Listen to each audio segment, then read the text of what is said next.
Good afternoon. I did the old nun stare and it works every time.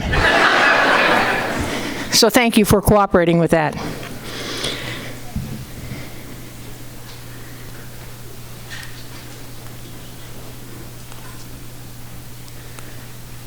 As you know, every year we celebrate a value of the year, and the value of the year this year is reconciliation.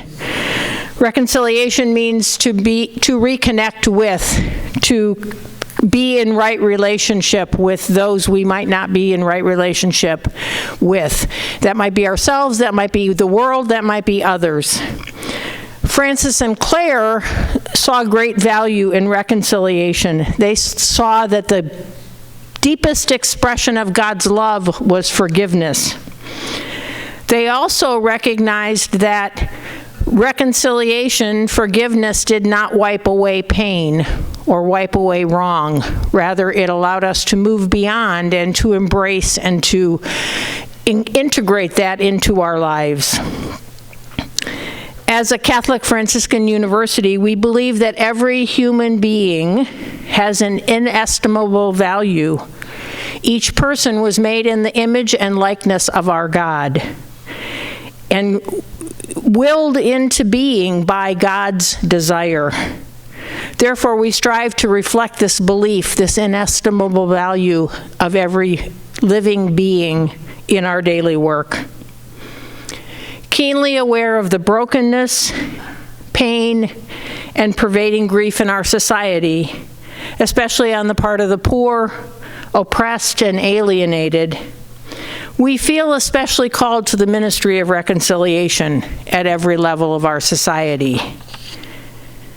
So as we begin our time together, let us pause, knowing that we are in the presence of God, and God is always in our presence, as we pray.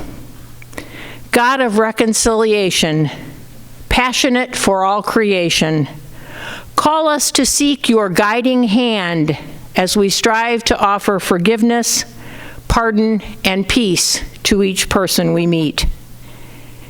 Give us the courage to listen to the story of every person with openness. Help us as we work to remove structures that provoke, promote, and sustain violence. Open our hearts so that we are able to accept all those who oppose or challenge us. By your grace, help us to reconcile, to heal, and to make whole. Let words of reconciliation be in our mouths and in our hearts, so that your peace might be present for all. Amen. I'd like to now welcome Ken Britt, Chancellor and Chief Operating Officer of Marian University.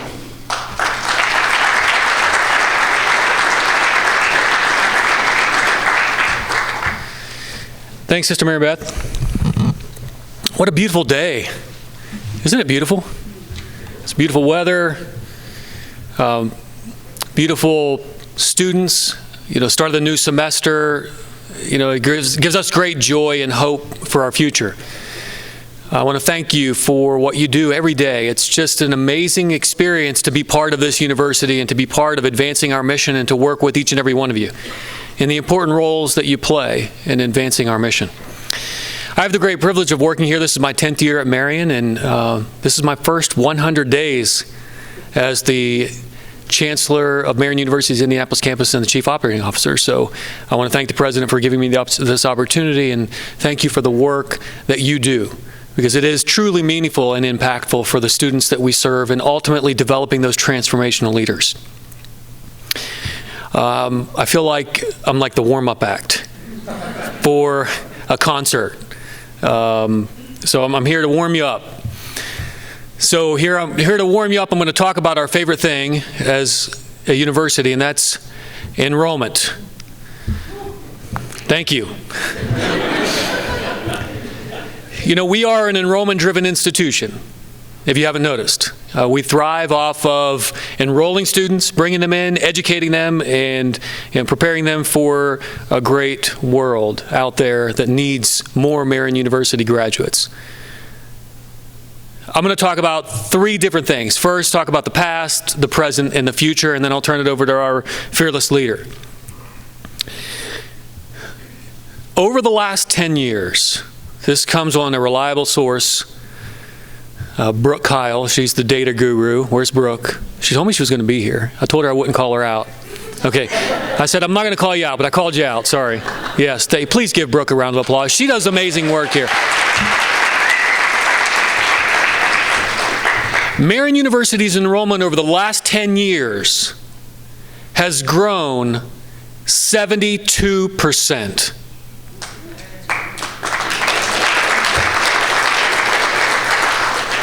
We've grown 72% over the last decade. That is significant. Compared to other institutions of similar size or similar stature or similar private institutions across the United States where they've either held steady or declined, and in some cases they've closed. Not us. That's not what Knights do. Through your hard work, your determination, your commitment to this mission, in adding programs and expanding programs and serving our students well, we've done remarkable things, going from 3,200 students to this past year serving 5,600 students. We've gone from a single campus here on Cold Spring School to multiple sites and online. Our friends up at Ancilla, I want to thank you for your commitment. Many of you are watching today. Nashville, Tennessee, we have our nursing sites. Oklahoma City, and obviously through the work that Amy Bennett's doing and her team in MAP. So we've had significant progress growing from a small, tiny campus to a thriving enterprise. The present. A couple of things that I wanted to mention today, on the heels of this great news, and we have grown, and we should be very proud of the work that we've done. In regards to enrollment, there were several key areas for enrollment this year that we missed enrollment targets.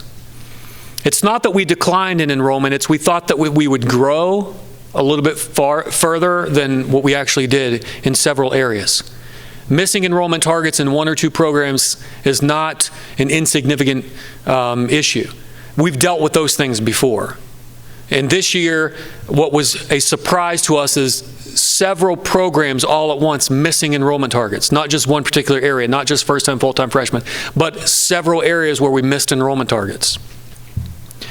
That provided an opportunity for us, for you, to take a step back and critically reflect on our fiscal management, right? If something happens to your own personal situation or your family household in terms of income, what do? You step back, you look, and you reflect, and you react.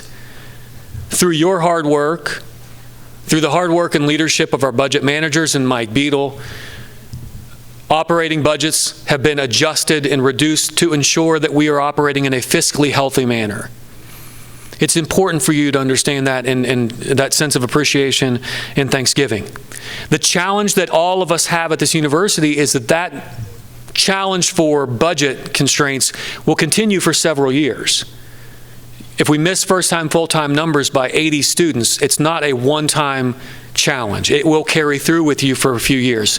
The same with graduate programs. Not as long of a runway in terms of challenge, but that number does carry through with you for multiple years.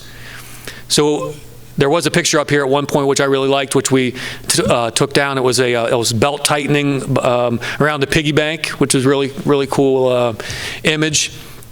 And we've done some belt tightening. You've done some belt tightening. And we appreciate that because it has allowed us to maintain our employment base, to continue offering raises, to look at what are strategic investments to make the future bright at Marian.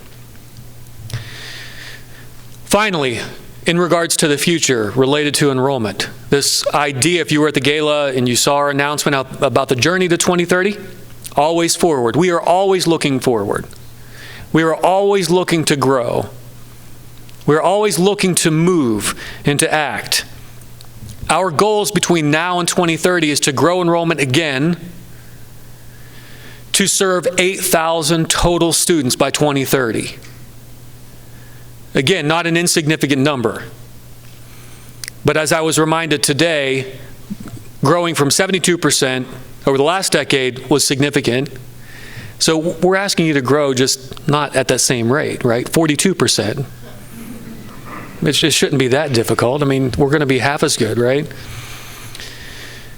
We expect modest growth on campus. First-time, full-time freshmen, two-year colleges, St. Joe and Ancilla, graduate programs. We will add programs, we will grow programs as we have done over the last decade.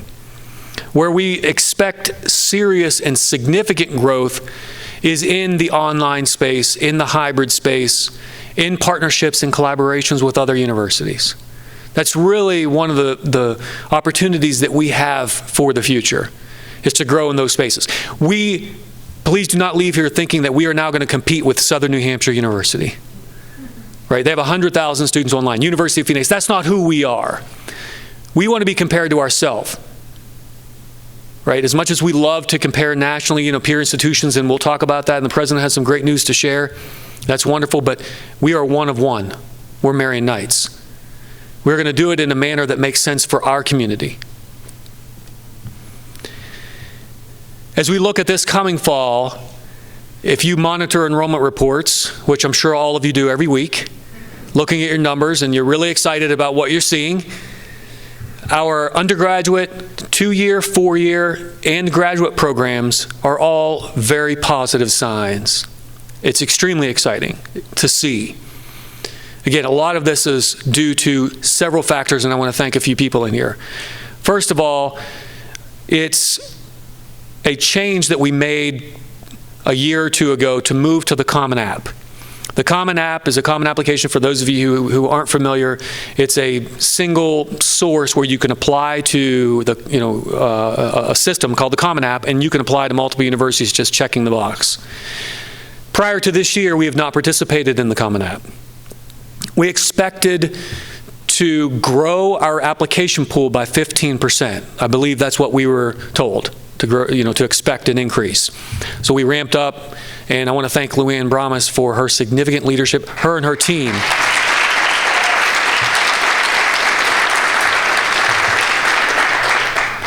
It's not easy to change an entire system.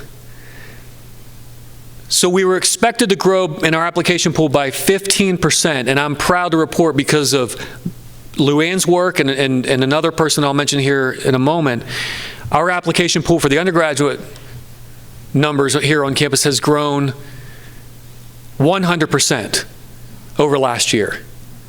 We've doubled the number of applications that have come in. It's even more so at St. Joe's. People are noticing the things that we're doing, the things that you're doing, the distinctiveness as a Catholic university, a Catholic and Franciscan university, the quality of our programs.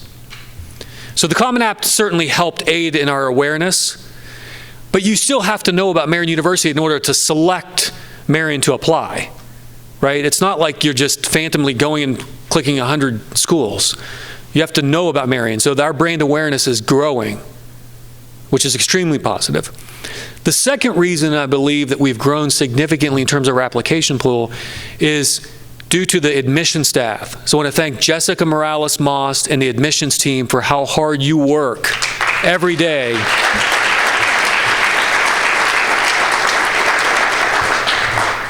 Last year, our undergraduate team was understaffed. Like a lot of businesses, a lot of entities, we were struggling with employment hiring. Not as much retention, but just, when vacancies do happen, getting the right people in, getting enough applications in, we've seen that. And that was challenged within our undergraduate admissions team. Now we're fully staffed, and as a result, last year we had 150 school visits at this time. This year, we have 450 school visits as a result. So, Jessica, again, thank you and your team for how hard you work on behalf of our university. Our graduate numbers, if you look at our COM applications, our College of Osteopathic Medicine numbers, they continue to thrive. We have an exceptional dean and a great team of faculty and staff in the College of Medicine, and you see the results. We are going to have a party this year. Everybody likes to party? Yes? It's our 10th anniversary of the medical school.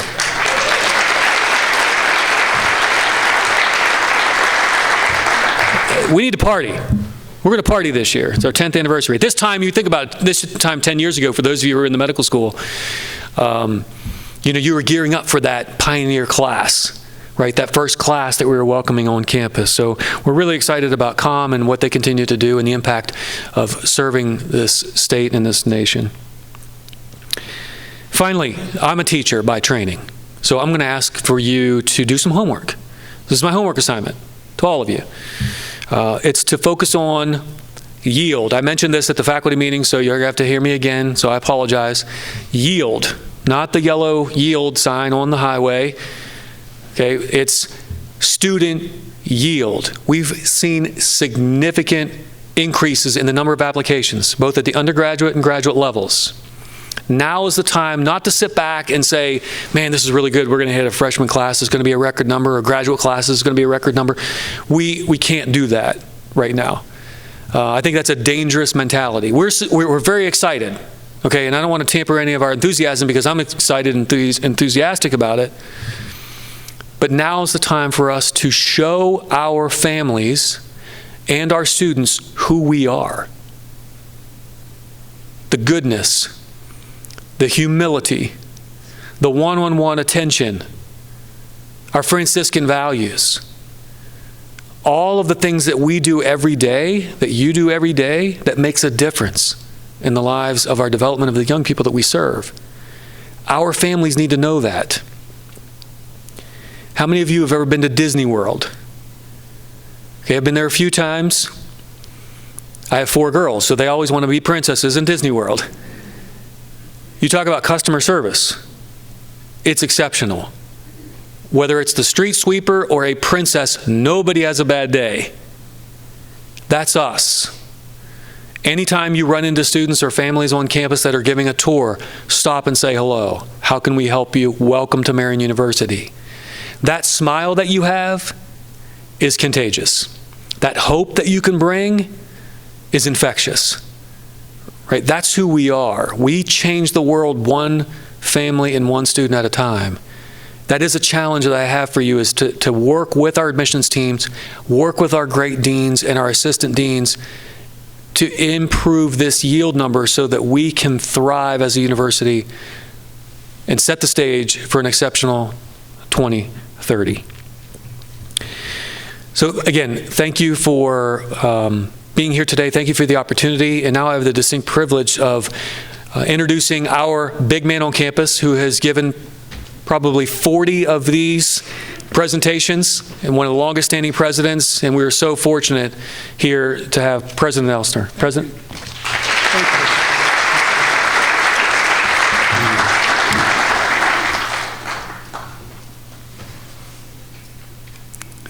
Thank you, Dr. Britt. That was nice. Your piggy bank did get up there, by the way. Yeah, it was up there. It's very nice. By the way, I was traveling about a week ago, and we were staying at a place, and the guy asked me, how's your experience? I said, fine. He said, that's a 4-letter word. He said, we only like to be outstanding. Why is it just fine? And I was thinking about your experience on campus. Maybe fine should be a 4-letter word here also. So I'm just going to cover a few things that, in addition to highlight. I'm looking pretty old up there. I need to get one of the old pictures. First semester was awesome here. And I wanted to highlight a few things.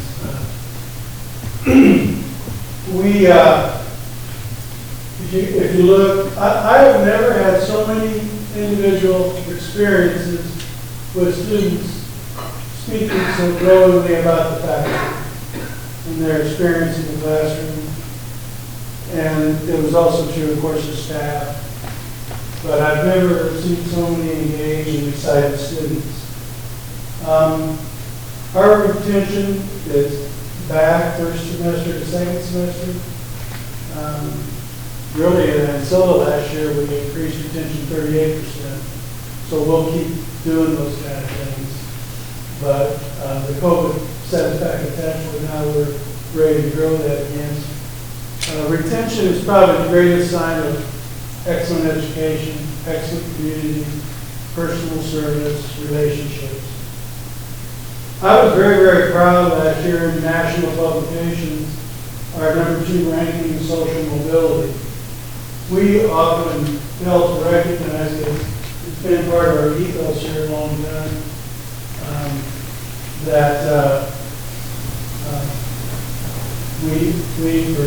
Remember, by the way, Dr. Did you remember John Eric? Yes, I I went to Mass in Phoenix, and I was leaving, and he said, my favorite professor, how's he doing? He told me the same time, he's a great preacher. I don't think he taught him preaching, but he's a wonderful theologian. But I wanted to tell you that your legend is now all over the country. Well, he's busy at his weight. I think I'm stronger. We didn't have a set-the-phone, but I always tell people that I'm a little stronger than I should, because I'm not that strong anymore. But this social mobility thing's a big deal. To take folks from all different social economic backgrounds and become graduates and go to med school and businesses, we should take big time pride in that. In higher ed, we always want to do more, but we've really done a good job of finding highly talented people from all socioeconomic, cultural, racial backgrounds. And we're going to stay on that. To be a leader in that is very consistent with our mission. I left a few gatherings of research presentations and my feet barely hit the ground. I was so impressed with how we've evolved in the quality of research, the collaboration with undergraduates, graduates, our collaboration with this institutions and other great institutions around the country. That's a remarkable progress. You think about Dr. Jonathan Valerie and all the faculty and bringing a focus to that and the kind of progress we've made in terms of funding and grant support and having the infrastructure there. So Dr. Silva's leadership and his good collaborators are starting to take remarkable hold. Very, very beautiful. Speech debate, national leaders. Dr. Lori Rumreich, recognized as an outstanding professor in business, one of the top in the country. And I'll talk about research and presentations. Her students work on artificial intelligence and application of data as business. I got caught up, they were so ingenious and so smart, and she was kind enough to share their papers. But if you in your particular area want some insights on how to recruit students to pay attention to data, Laura and her students can help you. Let me talk about fundraising for a minute. At the end of November, we had $246 million committed to our Journey 2030. As of today, we're up to $270 million. Very few institutions right now are raising more money. We've added $25 million of commitments in 2 months. If we were baseball players, we would say we're hitting it a lick. We're hitting triples and doubles. I do want to put a warning on that because my colleagues occasionally say, hey, when we have fundraising projects, they're going to, Dr. McCash's probably going to see your answer say, I want to hire 3 people to do that. The money we raise, we have great big commitments, like I just got a $5 million commitment. That's a long-term commitment. Some of the cash gifts we did, we put in the endowment. We take 4% a year. Our institutional strength is growing. It won't be overnight, right? But if you look down the road 2, 3, and 5, and 10 years, and I also want to say it's going to be awesome for us. It puts us in a different capability to serve people from all backgrounds and serve at a really high level. It's a whole other ballgame for us. The other thing you should recognize when people, because we work hard, we keep busy, and whatever we did today, we want to do a little better tomorrow, so we go on to the next thing. But it might be a good time to just think, wait a minute. Like last week, I was thinking about that nice couple we visited. I'll write you $1 million cash gift right now for athletics to improve their facilities. What did they say? I believe that Steve Downing and his coaches are doing is right. It's making a difference for young people, it's making a difference for parents, it's making a difference in the community. And I want to invest. That's what they're saying. They trust us. They want us to do something good for the world. MUAC, the community up there wants Ancilla College to go. And Marion University and Ancilla College. Record and just in November, December, January. Remarkable. It's going to be a lot of work to get where we want, but we'll do it. There's new leaders coming on board, leaders taking on more responsibility. We like what's going on up there. Athletics wins here, of course. And of course, a little side thing that seemed to take forever. We now have Chick-fil-A. But I wasn't disappointed today. I got Chick-fil-A nuggets and a Chick-fil-A sandwich and 2 Chick-fil-A fries. It was in a bag, and there's my name, Chris. I went up and got in the car, rushed to the hospital with his and friend. At least I had my friend's sandwich and his fries, but my chicken nuggets were not in there. Now, I'm still stewing about it. I just wanted to show you how my greedy. Well, I could go on, but I think you all ought to just say for a moment, hey, we're making progress. We're going to have more programs this summer on campus. We're going to keep going. We're going to close on the enrollment.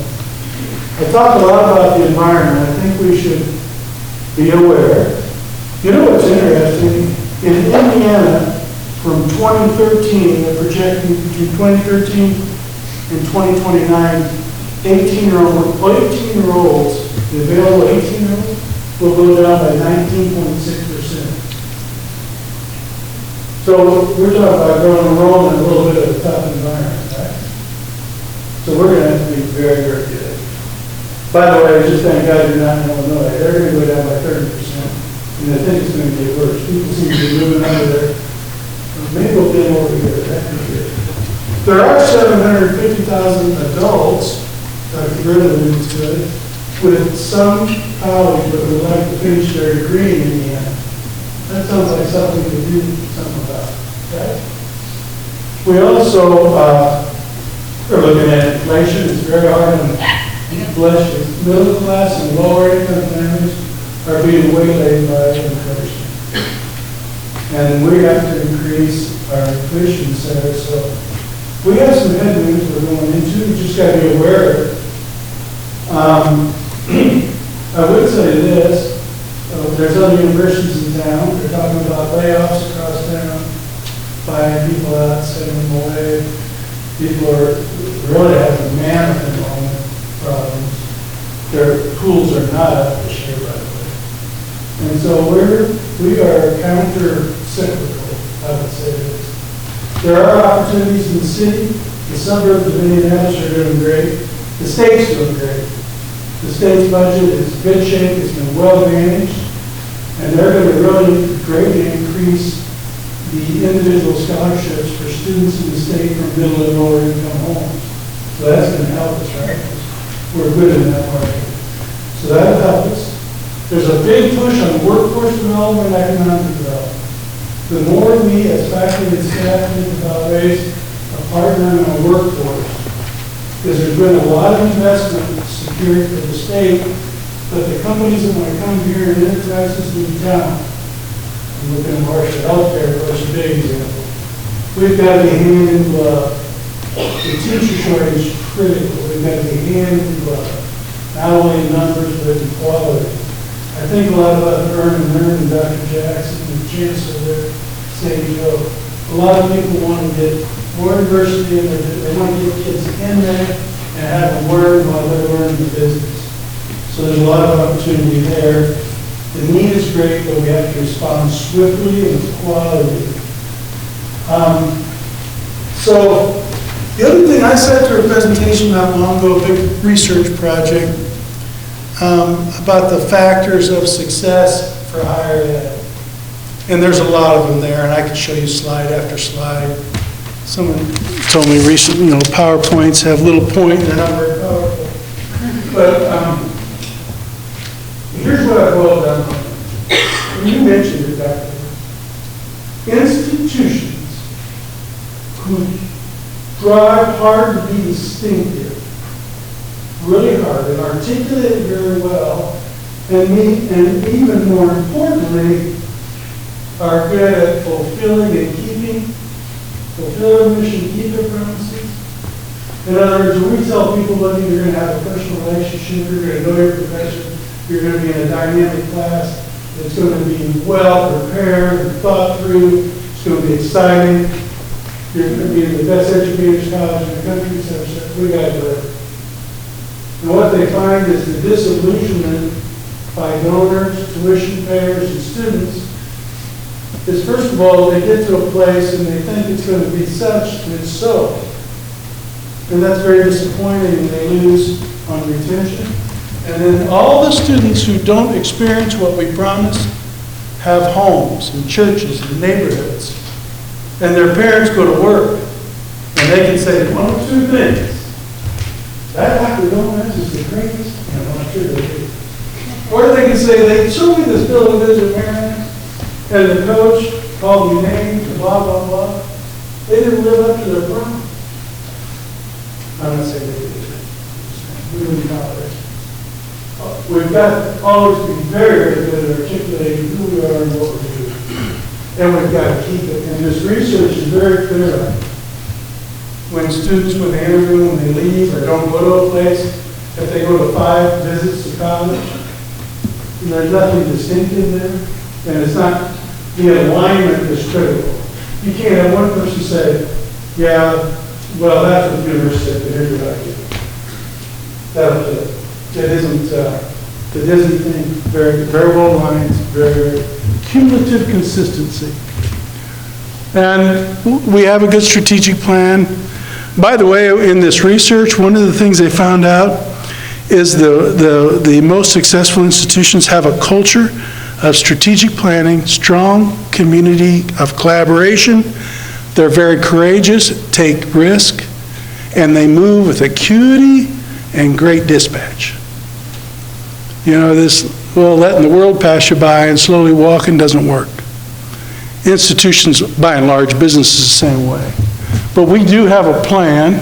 Today, I'm just going to highlight the mission briefly because I think if we wanted it in our promise, I think we ought to, every once in a while, just do that someday. Frankly, during our break and Christmas and all, I try to take time to think, and I just focused on our mission.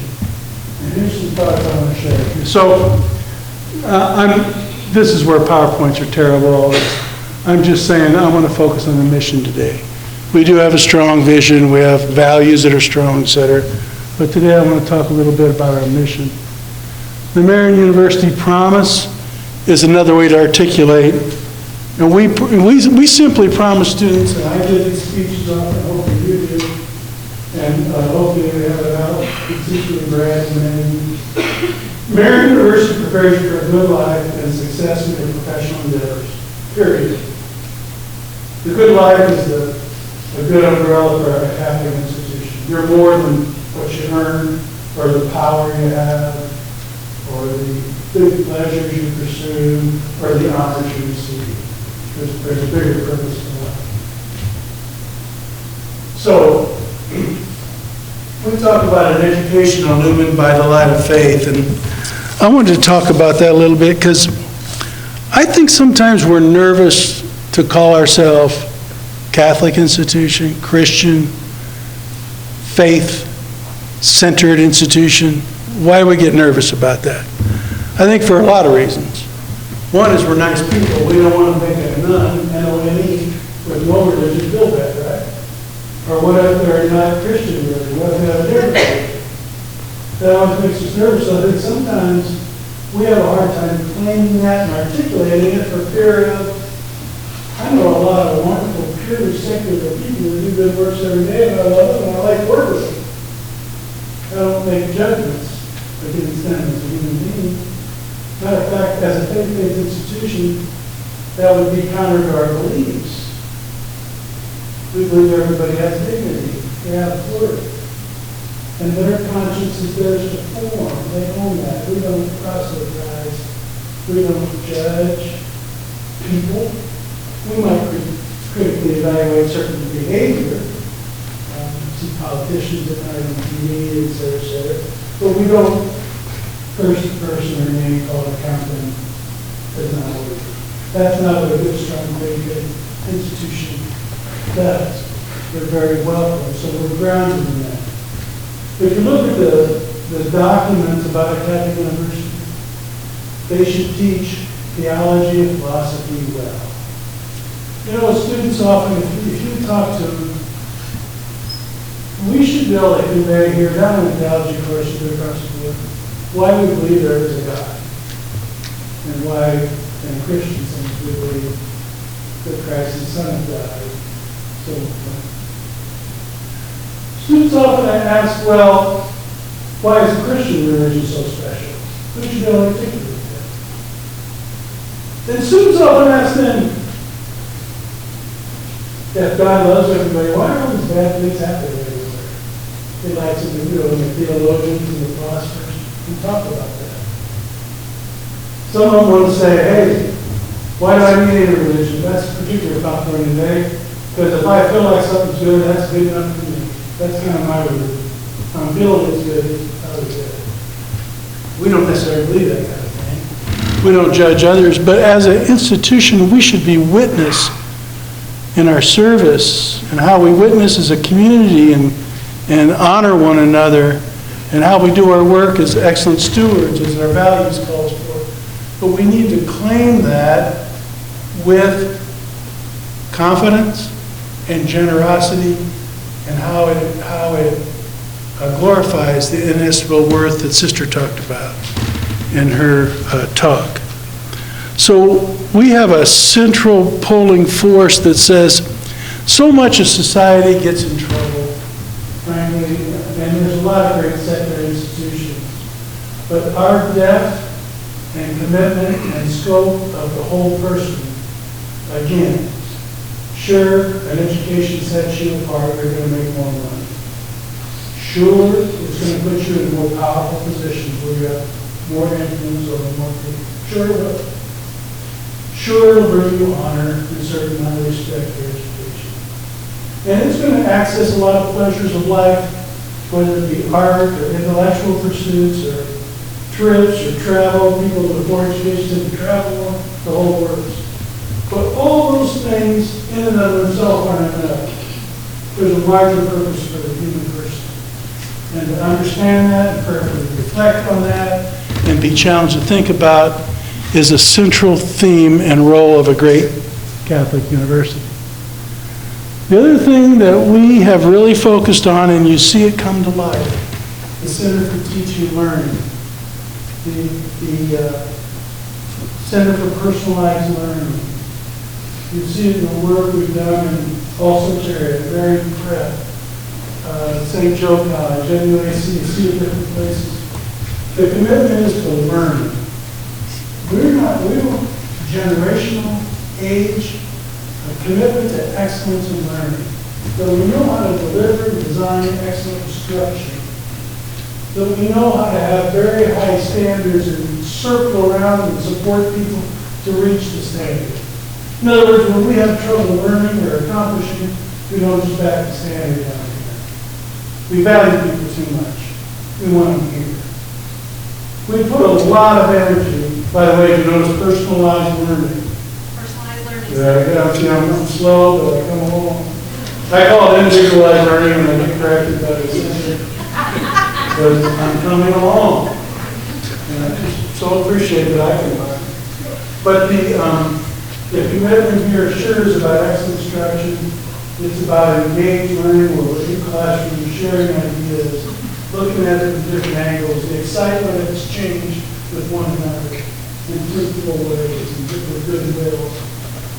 One of the most beautiful things I saw a lot of is in these posterior presentations and research and some of the papers people are sharing with me, our students' ability to take what they've learned and actually use it. And really the highest point is when they can teach it. Now, some of our scientists were showing me their poster boards, and just the vocabulary alone, I was shaking my head. I was interested. I didn't know what the hell they were talking about. But they were so enthusiastic, I didn't want to slow them down. They were so over the top, and they were working with other universities. But a great educational enterprise dedicated to learning, sure we teach. And there's an old saying, and I've heard it for years, knowledgeable people can pass on knowledge, but wisdom can only be acquired through using information and practicing it out in the community or whatever. We can all pass a test, and everybody very intelligent, can be used in information. I see Marion in so many ways, they're a great faculty of what's happening in the transformational journey work that we're doing. We're in community-based learning that we push. We're going to a different level. I see us pushing these teachers in the Coach College out in the field, where you actually have to do things. What we're doing is saying, Joe, you have to do things. Now you have to test what you pick up and put it on the field of play. You know, if you never play a game, you never lose a game, right? Because we had a beautiful practice go, give me a trophy. But that isn't how it works. That isn't how it works. What we're doing there, we have to be committed to take it to excellent level.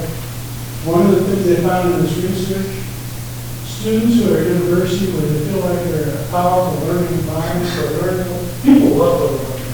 They're gaining understanding, their professors personally know them, they're engaged with them, they don't catch it. Franciscan and liberal arts tradition. You know, every once in a while we'll think about this. The only thing people can take what they're learning and the privilege of having a degree and put it to use for the common good, a larger purpose, the only thing is with a strong liberal arts core, our transformational journey work. Because then you get to reflect, you're not only trained to do social work or teach, all those are beautiful things, to be a healthcare worker, run business, all that's good. But a Catholic university understands it's in the context of the whole person. And the whole person has an interest in art, how society works, how the economy works. The lessons from history, and now for you, the lessons from literature and English are powerful. And a university needs a strong core curriculum to get there.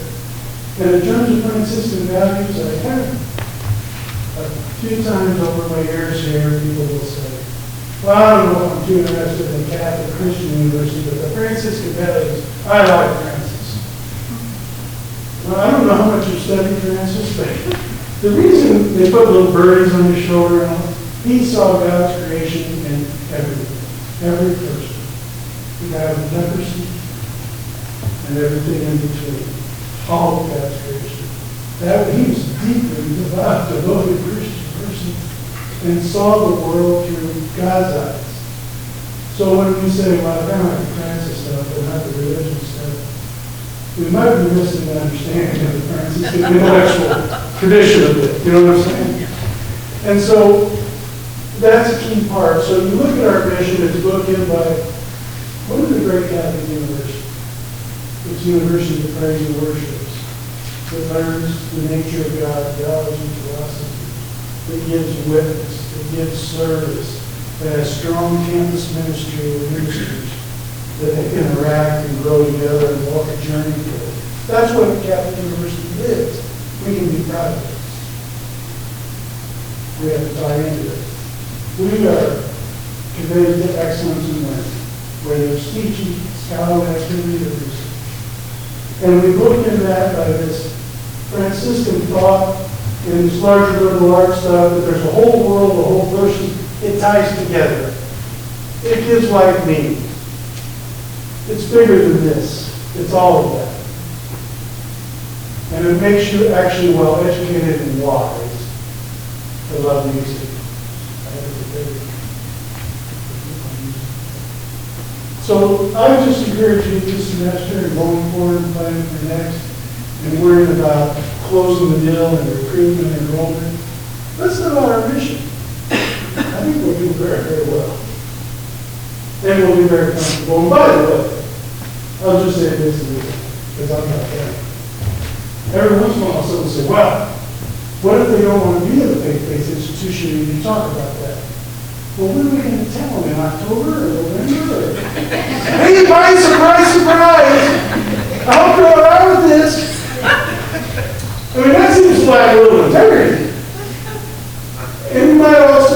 well, I'm not sure where I'm at on that, but you know what those elements are and what you can contribute from your faith tradition and your position on being a good humanist, a great educator, a professional.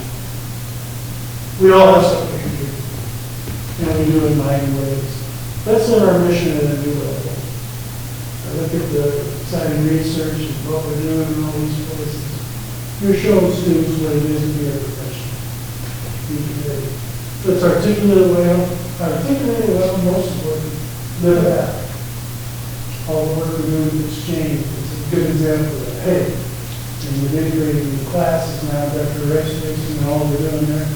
You have a future, you have a place to go. You have gifts, just finding those putting. Okay? Idea. If you want to shift the land to some nice places and take this crews all together, let's make our promise very clearly, and let's keep it and live by living out our mission. How's that? Oh, by the way, we got to grow our base of givers. We got to get our alumni involved, faculty, staff, everybody. The future belongs to building the base. You gave a nice presentation to a bunch of leaders the other day. But the day and night, you all know our alums, right? You have friends, you know, and they know you, they respect you. We're going to need a lot of help right here. Yes, we are. All right, beat a bus, and that's our question. You said it. A lot of the athletes, if I walk by them, I'll say, beat a bus, and they'll say, that's our question, and they keep saying that. I kind of like it. So, we speak. That's what I said about parents. But if we do that, will be exceedingly successful. Thank you for being here today. I don't know how we're doing on time, but I think we said what we need to say. Let's go get it, huh? Go nuts.